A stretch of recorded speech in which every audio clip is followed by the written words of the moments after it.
Hello students, आज की हमारी ये वीडियो क्लास 12th के लिए है। और ये हमारी जो वीडियो है आज की वो है ऑब्जेक्टिव क्वेश्चंस के लिए, जो कि हमारी वेस्ट्री बुक से है। ठीक है, तो ये हमारा जो चैप्टर है जिसमें हम आज एमसीक्यूज़ करने वाले हैं वो है वेस्ट्री बुक से चैप्टर नंबर 1। ठीक है, तो यानी कि आज जो है हम समष्टि की जगह वेस्ट्री का ऑब्जेक्टिव क्वेश्चंस डिस्कस करने वाले हैं। उम्मीद करती हूँ कि आप ये वीडियो कंप्लीट देखेंगे एंड अगर इसमें आपको कोई भी डाउट लगता है तो आप मुझे कमेंट बॉक्स में कमेंट करके बता सकते हैं। वहाँ मैं आपको आपके डाउट्स क्लियर कर दूँगी। ठीक है, लेकिन कोशिश कीजिएगा कि इस वीडियो को आप कंप्लीट देख सकें।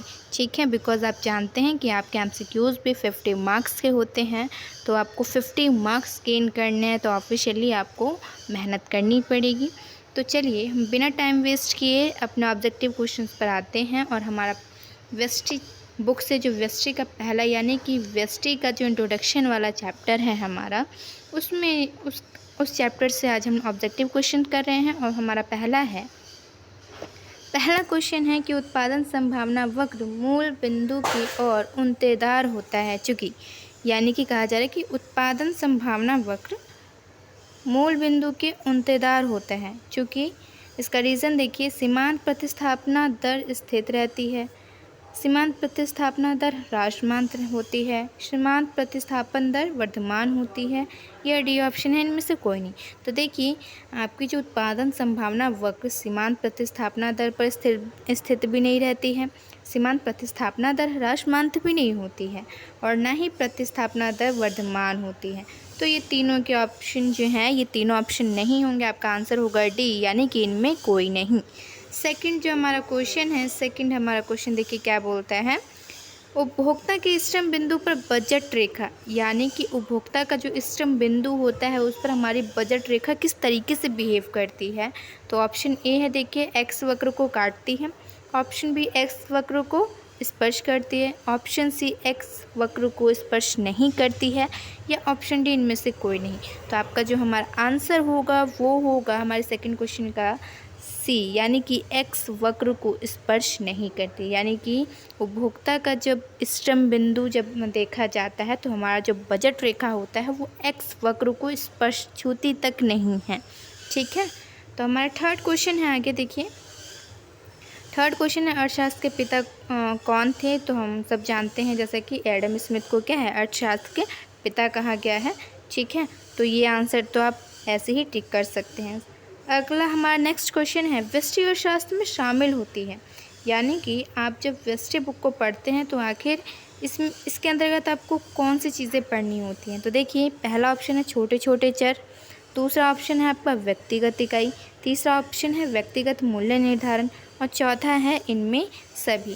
तो हमारा जो फोर्थ का जो आंसर होगा वो होगा ऑप्शन डी, यानी कि इनमें सभी। क्यों? क्योंकि व्यष्टि अर्थशास्त्र आपको पता है इसमें छोटे चरों का अध्ययन किया जाता है और इसमें व्यक्तिगत रूप से क्या स्टडी की जाती है। ठीक है, तो यानी कि व्यक्तिगत इकाई और व्यक्तिगत मूल्य निर्धारण का भी स्टडी जो अध्ययन है वो किसके अंदर होगा, व्यष्टि अर्थशास्त्र के अंदर ही होगा। इसलिए जो हमारा आंसर होगा वो होगा क्या, इनमें सभी, यानी कि इसका आंसर होगा इनमें सभी।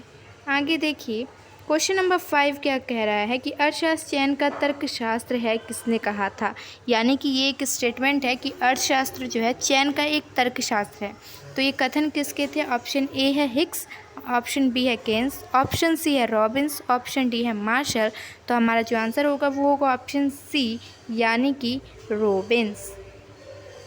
हमारा आंसर होगा रॉबिन्स, यानी कि रॉबिन्स ने ये कहा था कि अर्थशास्त्र जो है चयन का एक तर्कशास्त्र विषय है।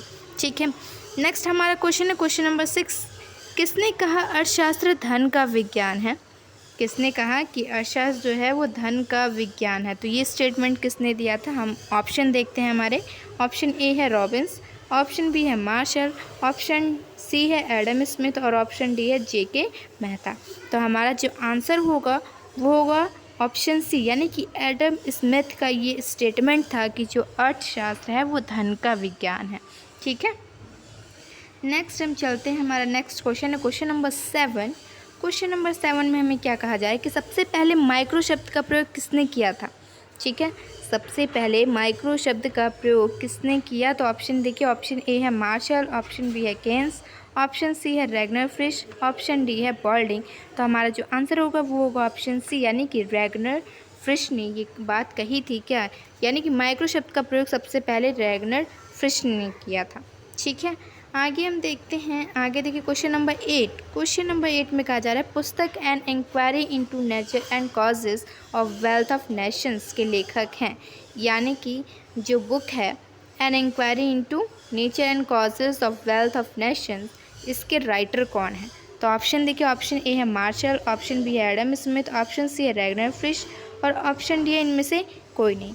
तो हमारा जो आंसर होगा वो होगा एडम स्मिथ, यानी कि एडम स्मिथ ने ही ये बुक लिखी थी। कौन सी? An inquiry into nature and causes of wealth of nations. ठीक है, नेक्स्ट हमारा क्वेश्चन है क्वेश्चन नंबर 9। अर्थशास्त्र के कल्याण संबंधी परिभाषा के जन्मदाता थे, यानी कि अर्थशास्त्र की जो डेफिनेशन थी वो कल्याण से संबंधित डेफिनेशन दी गई थी। ठीक है, और इस डेफिनेशन को जन्म देने वाले जन्मदाता कौन थे? तो ऑप्शन देखते हैं। ऑप्शन ए है हमारा मार्शल, ऑप्शन बी है रॉबिन्स, ऑप्शन सी है एडम स्मिथ और ऑप्शन डी है सैमुअल्सन। यानी कि हमारा जो यहाँ पर आंसर अगर हम देखें तो हमारा आंसर होगा वो होगा ऑप्शन ए, यानी कि मार्शल। मार्शल ने ही क्या किया था?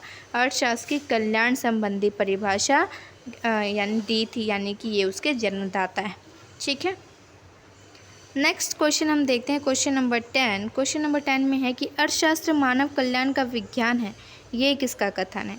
यानी कि अर्थशास्त्र जो है वो मानव के लिए कल्याणकारी विज्ञान है, ये स्टेटमेंट किसने दिया था?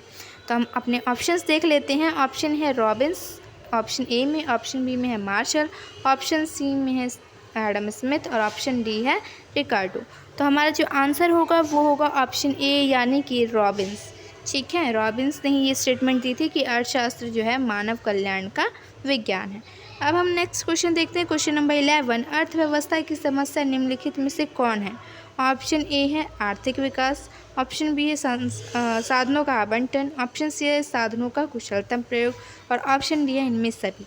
तो देखिए हमारा जो आंसर होगा वो होगा ऑप्शन डी, क्योंकि हमारी अर्थव्यवस्था में जो समस्या है, क्योंकि हमारे पास संसाधन बहुत कम है, ठीक है, और उनका वैकल्पिक उपयोग है और हमारे संसाधन काफ़ी दुर्लभ है, इनको किस तरीके से आवंटित किया जाए, किस तरीके से इनका यूज़ किया जाए, ये सारी समस्याएं क्या है हमारी अर्थव्यवस्था के लिए अभी भी बनी हुई हैं। तो हमारा जो आंसर होगा वो होगा हमारा ऑप्शन डी, इनमें सभी। ठीक है, नेक्स्ट हम क्वेश्चन देखते हैं क्वेश्चन नंबर 12। क्वेश्चन नंबर 12 में है देखिए, आर्थिक समस्या मूलतः किस तथ्य की समस्या है? यानी कि आर्थिक समस्या मूलतः किस तथ्य की समस्या है? तो यानी कि ऑप्शन ए है चुनाव की, ऑप्शन बी है फर्म चयन की, ऑप्शन सी है उपभोक्ता चयन की और ऑप्शन डी है इनमें कोई नहीं। तो हमारा जो आंसर होगा वो होगा ऑप्शन ए, यानी कि चुनाव की। आर्थिक समस्या में आपको जो प्रॉब्लम आती है वो होती है चुनाव की, चॉइस, यानी कि आपको क्या चॉइस करना है, वो कौन सी चीज़ आपके लिए, कौन सा साधन आपके लिए सबसे ज़्यादा लाभकारी रहेगा। ठीक है, तो यानी कि इस तरीके से जो आपकी जो आर्थिक समस्या है वो एक चुनाव की समस्या है। ठीक है, क्वेश्चन नंबर 13। अर्थव्यवस्था को वर्गीकृत किया जा सकता है। ऑप्शन ए समाजवादी के रूप में, ऑप्शन बी पूंजीवादी के रूप में, ऑप्शन सी मिश्रित के रूप में और ऑप्शन डी इनमें से सभी। यानी कि देखिए हम जानते हैं हमारे अर्थव्यवस्था को कितने तरीक़ों से वर्गीकृत किया गया है, पूंजीवादी, समाजवादी और तीसरा मिश्रित है। तो यानी कि हमारा जो आंसर होगा वो होगा ऑप्शन डी, इनमें सभी। ठीक है, नेक्स्ट क्वेश्चन देखते हैं हमारा क्वेश्चन नंबर 14 कहा जा रहा है कि अर्थव्यवस्था की केंद्रीय समस्या निम्न में कौन है? ऑप्शन ए है उत्पादित वस्तु का वितरण कैसे हो, ऑप्शन बी है क्या उत्पादन हो, ऑप्शन सी कैसे उत्पादन हो और ऑप्शन डी इनमें से सभी। तो हमारा जो आंसर होगा वो होगा ऑप्शन डी, क्योंकि किस तरीके से, यानी कि हमने जो वस्तु बनाई है उसका वितरण कैसे करें, क्या उत्पादन करें, कैसे उत्पादन करें, किसके लिए उत्पादन करें, ये सारी की सारी समस्याएं क्या हैं हमारी अर्थव्यवस्था के केंद्रीय समस्याओं के रूप में इनको माना गया है। ठीक है, तो इसलिए हमारा जो आंसर होगा वो होगा इनमें से सभी। ठीक है, नेक्स्ट हमारा क्वेश्चन है क्वेश्चन नंबर 15। क्वेश्चन नंबर 15 में कहा गया है कि निम्न में से किस अर्थव्यवस्था में निजी क्षेत्र एवं सार्वजनिक क्षेत्र का सह अस्तित्व है? यानी ऐसी कौन सी अर्थव्यवस्था है जहां पर प्राइवेट और क्या है गवर्नमेंट सेक्टर जो है दोनों मिलकर काम करते हैं? तो वो आप जानते हैं मिश्रित अर्थव्यवस्था में। ठीक है। मिश्रित अर्थव्यवस्था कैसी अर्थव्यवस्था है? जहाँ पर प्राइवेट और गवर्नमेंट सेक्टर दोनों एक साथ मिलकर काम करते हैं। नेक्स्ट हमारा क्वेश्चन है क्वेश्चन नंबर 16, उत्पादन वक्र का ढाल गिरता है तो कैसे गिरता है? देखिए, ऑप्शन ए है दाएं से बाएं, ये ऑप्शन बी है बाएं से दाएं, ऑप्शन सी है ऊपर से नीचे और ऑप्शन डी है नीचे से ऊपर। तो हमारा जो आंसर होगा वो होगा ऑप्शन सी, ऊपर से नीचे। यानी कि आप कभी भी, यानी कि आपको ये याद करने वाली चीज़ है कि उत्पादन वक्र का जो ढलान होता है वो ऊपर से नीचे की तरफ होता है, ऊपर से नीचे की तरफ होता है। ठीक है। नेक्स्ट हम देखते हैं उत्पादन संभावना वक्र के बारे में कहा गया है। तो उत्पादन संभावना वक्र, ऑप्शन ए है अक्ष यानी कि मूल बिंदु की ओर नतोदार होती है, ऑप्शन बी अक्ष मूल बिंदु की ओर उंतोदार होती है, ऑप्शन सी अक्ष की ओर समांतर होती है, ऑप्शन डी अक्ष की ओर लंबवत होती है। तो हमारा जो आंसर होगा वो होगा हमारा ऑप्शन ए, यानी कि ये उत्पादन संभावना वक्र जो है वो मूल बिंदु के नतोदार होती है। ठीक है। क्वेश्चन नंबर 18, उस वक्र का नाम बताएं जो आर्थिक समस्या दर्शाती है। यानी कि वो कौन सी वक्र है, ठीक है, जो हमारे अर्थव्यवस्था की समस्याओं को दर्शाती है। तो ऑप्शन ए है उदासीनता वक्र, ऑप्शन बी है उत्पादन संभावना वक्र, ऑप्शन सी है मांग वक्र, ऑप्शन डी है उत्पादन वक्र। तो हमारा जो आंसर होगा वो हो जाएगा ऑप्शन बी, उत्पादन संभावना वक्र। क्या करती है? हमारी आर्थिक समस्याओं को शो करती है। ठीक है। अब है हमारा क्वेश्चन नंबर 19। तो क्वेश्चन नंबर 19 देखिए क्या कहा जा रहा है, एक समाजवादी अर्थव्यवस्था का मुख्य उद्देश्य क्या होता है? आपको मैं पहले ही बता चुकी हूँ कि जब भी समाजवादी की बात आती है तो आप समझ जाइए क्या, जहाँ पर गवर्नमेंट सेक्टर काम कर रहा है। ठीक है। तो यानी कि समाजवादी में समाज कल्याण को पहले क्या किया जाएगा? टारगेट किया जाएगा।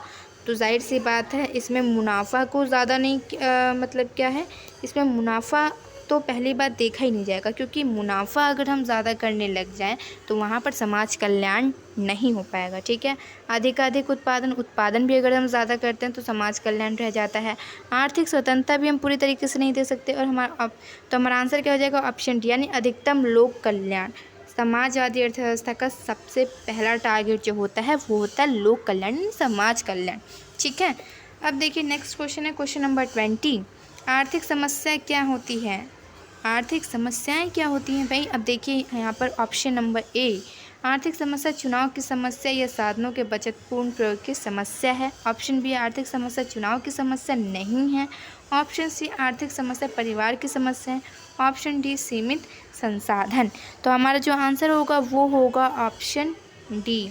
क्यों? क्योंकि देखिए सीमित संसाधन ही तो हमारी आर्थिक समस्या है। क्यों? क्योंकि हमारे पास संसाधन सीमित है, काफ़ी लिमिट में है और वो काफ़ी दुर्लभ है, यानी कि लिमिट में है और उनका यूज़ वैकल्पिक है, ऑप्शनल है, आप उनका यूज़ बहुत तरीके से कर सकते हैं। तो ये एक लिमिटेशन जो है, ये जो संसाधनों का जो लिमिटेशन है ये आपके लिए प्रॉब्लम्स क्रिएट कर देती हैं, समस्याएं उत्पन्न कर देती हैं कि आपको क्या उत्पादन करना चाहिए इन संसाधनों से जो आपको ज़्यादा से ज़्यादा बेनिफिट दे सके। ठीक है। किसके लिए उत्पादन करें कि जो इनका ज़्यादा से ज़्यादा क्या कंज्यूम कर सकें, क्या उत्पादन करें, कैसे उत्पादन करें। ठीक है। तो यानी कि आपका जो आर्थिक समस्या है वो सीमित संसाधन है। ठीक है। नेक्स्ट हम देखते हैं क्वेश्चन नंबर 21 में है, आर्थिक समस्या उत्पन्न होने के प्रमुख कारण कौन हैं? आर्थिक समस्या आखिर क्यों उत्पन्न होती है? तो ऑप्शन ए है असीमित आवश्यकताएं, ऑप्शन बी है दुर्लभ साधन, ऑप्शन सी चुनाव की समस्या, ऑप्शन डी है इनमें सभी। ठीक है। तो यानी कि आपका यहाँ पर आंसर देखिए ऑप्शन डी होगा। क्योंकि आपकी आवश्यकताएं जो हैं असीमित होती, यानी कि आपको जो ज़रूरतें होती हैं उनकी कोई लिमिटेशंस नहीं होती, उनकी कोई बाउंड्रीज नहीं होती है। आपको मैं पहले बता चुकी हूँ संसाधन जो है हमारे पास वो काफ़ी दुर्लभ है, लिमिट में है। चुनाव की समस्या, यानी कि हमारी आर्थिक समस्या को हम एक चुनाव की समस्या भी कहते हैं, तो इसीलिए आर्थिक समस्या जो है वो इनमें सभी हो जाएगी। आपका आंसर होगा ऑप्शन डी। ठीक है। नेक्स्ट हम क्वेश्चन देखते हैं क्वेश्चन नंबर 22 में कहा जा रहा है कि उत्पादन संभावना वक्र की निम्नलिखित में कौन प्रमुख विशेषताएं हैं? यानी कि उत्पादन संभावना वक्र की विशेषताएं पूछी जा रही हैं। तो देखते हैं ऑप्शन नंबर ए में क्या कहा जाता है। ऑप्शन ए में देखिए उत्पादन संभावना वक्र बाएं से दाएं नीचे की ओर गिरता है, ऑप्शन बी उत्पादन संभावना वक्र मूल बिंदु की ओर नतोदार होता है, ऑप्शन सी ए और बी दोनों, ऑप्शन डी है इनमें सभी। तो हमारा जो आंसर होगा वो होगा ऑप्शन सी, यानी कि ए और बी, यानी कि उत्पादन संभावना वक्र बाएं से दाएं नीचे की ओर गिरता भी है और साथ ही साथ क्या करता है, वक्र मूल यानी कि इसका जो वक्र है वो मूल बिंदु के नतोदार होता है। जैसे कि हमने इससे पहले वाले ऑप्शन क्वेश्चन में पढ़ा था कि क्या है, उत्पादन संभावना वक्र क्या होता है, मूल बिंदु के नतोदार होता है। ठीक है, आगे हम बढ़ते हैं क्वेश्चन नंबर 23 पर। तो 23 में कहा जा रहा है कि उत्पादन संभावना वक्र का ढाल होता है। किस तरीके से होता है उत्पादन संभावना का वक्र? ठीक है, तो हम देखते हैं ऑप्शन ए है ऋणात्मक, ऑप्शन बी है धनात्मक, ऑप्शन सी है ऊपर से बाएं और ऑप्शन डी है इनमें कोई नहीं। तो हमारा जो आंसर होगा वो होगा ऑप्शन ए यानी कि ऋणात्मक होता है। ठीक है, यानी उत्पादन संभावना वक्र का जो ढाल होता है वो ऋणात्मक होता है। ठीक, आगे हम देखते हैं क्वेश्चन नंबर 24। किसने कहा कि अर्थशास्त्र कभी वास्तविक विज्ञान होता है और कभी आदर्श विज्ञान होता है? तो यानी कि यहाँ पर देखिए कि ये किसका स्टेटमेंट है कि अर्थशास्त्र कभी वास्तविक विज्ञान भी कहलाता है और सेकेंडली क्या होता है, आदर्श विज्ञान भी होता है। तो ऑप्शन ए देखते हैं मार्शल, ऑप्शन बी है हमारा फ्रेडमैन, ऑप्शन सी है किन्स, ऑप्शन डी है इनमें से कोई नहीं। तो हमारा जो आंसर होगा वो होगा ए यानी कि मार्शल ने ये स्टेटमेंट दी थी। ठीक है, नेक्स्ट हम देखते हैं क्वेश्चन नंबर 25। निम्न अर्थशास्त्री में से कौन कल्याणवादी विचारधारा के नहीं है? यानी कि ये आपको कुछ क्या है, अर्थशास्त्रियों के नाम दिए गए हैं सभी, और इसमें से पूछा गया है आपको कि इनमें से कौन कल्याणवादी विचारधारा के नहीं है। यानी इनमें से ऐसा कौन सा अर्थशास्त्री हैं जिनकी विचारधारा जो थी वो कल्याणवादी नहीं थी? तो हमारा ऑप्शन देखिए, ऑप्शन ए है JB से, ऑप्शन बी है मार्शल, ऑप्शन सी है पिगू और ऑप्शन डी है कैनन। तो हमारा जो आंसर होगा वो होगा ऑप्शन ए JB से, यानी कि इनकी जो विचारधारा थी वो कल्याणवादी नहीं थी। ठीक है, नेक्स्ट हम देखते हैं, नेक्स्ट हमारा क्वेश्चन है क्वेश्चन नंबर 26। तो कीमत या बजट रेखा की ढाल क्या होती है? कीमत या बजट रेखा की ढाल क्या होती है? ऑप्शन ए है PX माइनस PX अपॉन में PY। ठीक है, ऑप्शन बी है माइनस PY अपॉन में PX, ऑप्शन सी है प्लस PX अपॉन में PY और ऑप्शन डी है इनमें से कोई नहीं। तो हमारा जो आंसर होगा वो होगा ऑप्शन ए यानी कि माइनस PX अपॉन में PY। क्या होती है हमारी कीमत या बजट रेखा की जो ढाल का जो फॉर्मूला होता है वो क्या होता है, माइनस PX अपॉन में PY। आगे चलते हैं नेक्स्ट क्वेश्चन नंबर 27। निम्नलिखित में कौन उत्पत्ति का साधन नहीं है?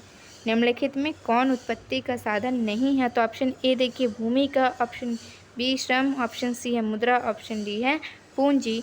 तो हमारा जो आंसर होगा वो होगा ऑप्शन सी, यानी कि ये क्या है, उत्पत्ति का साधन नहीं है। ठीक है, बाकी के भूमि, श्रम और पूंजी जो हैं आपके उत्पत्ति के साधन हैं। Question number 28। निम्नलिखित में कौन कल्याणवादी विचारधारा के नहीं है? ये देखिए क्वेश्चन रिपीट हो गया है कि इनमें से आपको ऊपर भी अभी हमने 26 में देखा क्या कि कौन से अर्थशास्त्री थे जो कल्याणवादी विचारधारा के नहीं थे। तो उसमें आपका आंसर था JB से। तो यहाँ पर आपका जो आंसर हो जाएगा वो भी JB से ही होगा, क्योंकि यही एक ऐसे अर्थशास्त्री थे जिनकी विचारधारा क्या थी, कल्याणवादी नहीं थी। आगे हम देखते हैं आगे क्वेश्चन नंबर 29।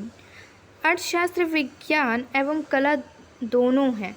किसने कहा है? अब ये स्टेटमेंट किसका है कि अर्थशास्त्र विज्ञान एवं कला दोनों हैं? तो हम ऑप्शन देखते हैं, ऑप्शन ए है Marshall, option B Robbins, option C JK Mehta और ऑप्शन डी है कैनन। तो हमारा जो आंसर होगा वो होगा ऑप्शन ए यानी कि मार्शल ने ये स्टेटमेंट दी थी कि अर्थशास्त्र जो है विज्ञान एवं कला दोनों हैं। ठीक है, और अब देखते हैं क्वेश्चन नंबर 30। अर्थशास्त्र यथार्थवादी विज्ञान या आदर्शवादी विज्ञान दोनों है। अब ये क्वेश्चन भी जो है, ठीक है, तो ये क्वेश्चन भी हमने जहाँ तक है ऊपर इसको रिपीटेड दिया गया है, हमने ऊपर पढ़ा है इसको भी।